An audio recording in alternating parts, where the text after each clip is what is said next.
So Dave Feldman, the promoter, he's a Philly guy, and we've always spoke, like not even outside of fighting, we just always spoke.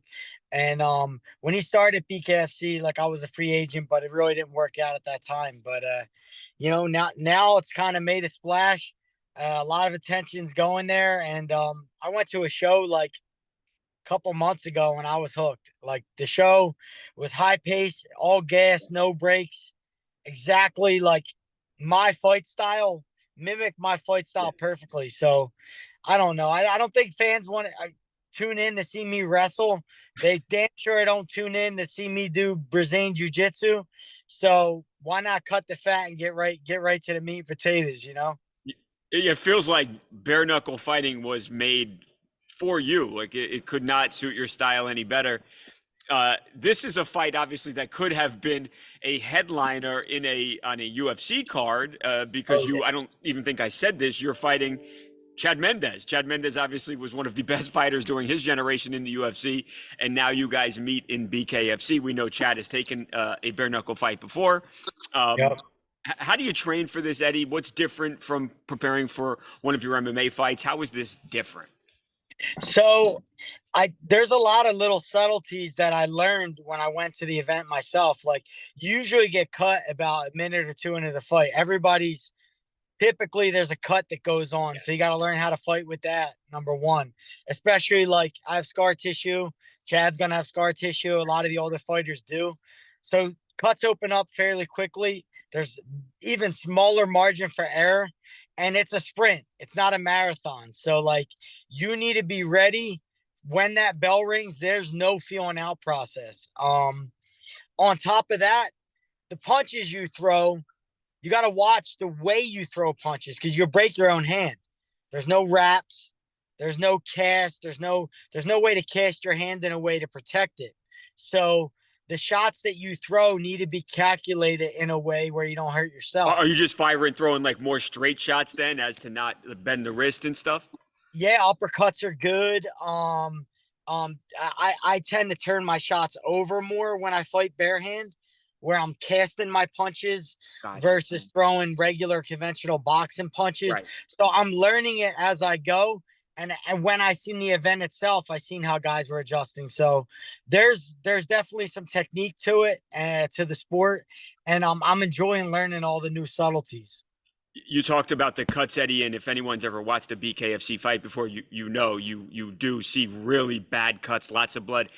Can you prepare for something like that? I mean, how do you get used to fighting when your face is leaking? Maybe it's blurring your vision. I mean, can you prepare for something like that outside of you just having experience and having been cut, obviously, in the UFC before? How do you prepare for something like that? I really do think it's just what you said. It's about being cut before. Like some guys will be world champs undefeated, never seen their own blood, and when they do, you get to see the bitch in them real quick. So you need to see your own blood a few times in order for it not to upset you or get emotional about it. I'm very familiar with my own blood. I know what it tastes like, smells like. um, and oftentimes I don't feel like I'm in a fight until I'm cut. So I'm fine with it. I'm okay with it, and I'm good with spilling some too. See, this is why you're crazy, and this is why this is perfect for you. Did, did you fight a lot growing up, Eddie? Or like, obviously, you're the underground king. That's the nickname we all know you by. Were you a kind of a guy who fought in the streets as a younger guy? Yeah, I'll preface with that with I'm not a troublemaker. I never been, but I lived in North Philly. I lived in Philadelphia my entire life. This is not the city of brotherly love like they say it is. Oh, This I is know, crabs. I know. This is crabs in a bucket. You better not think you're better than anyone. And fighting is part of the culture. So I grew up fighting. I've been in way more street fights than I ever been in sanctioned MMA fights. Wow. It's how I started. It's what gave me the confidence to believe that I was going to be the best professional fighter in the world. That's how I got my start. It's how a lot of guys got their start. So Philadelphia is a great place to kind of springboard you into this career, and it's what it's done for me. When you picture how this fight turns out, What happens? It's not. You said you want to sit on a shot. I assume you're not looking to go to the judges' scorecards. How do you see it ending? It'll be in 10 minutes with me and Chad Mendez. The way he throws bombs and the way I sit down on my punches, it'll be in you. I mean, that's the best bet of the night is Yeah.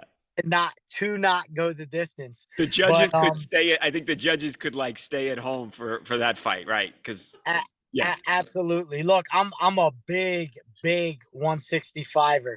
So, you know, Chad's big. He does his enhancements or whatever he does. But when he gets in there with me, he's gonna look like a vegan.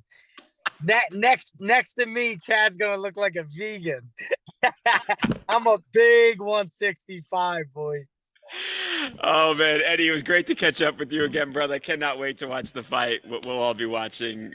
Thank you, man. I appreciate it, Eddie. Appreciate you, brother.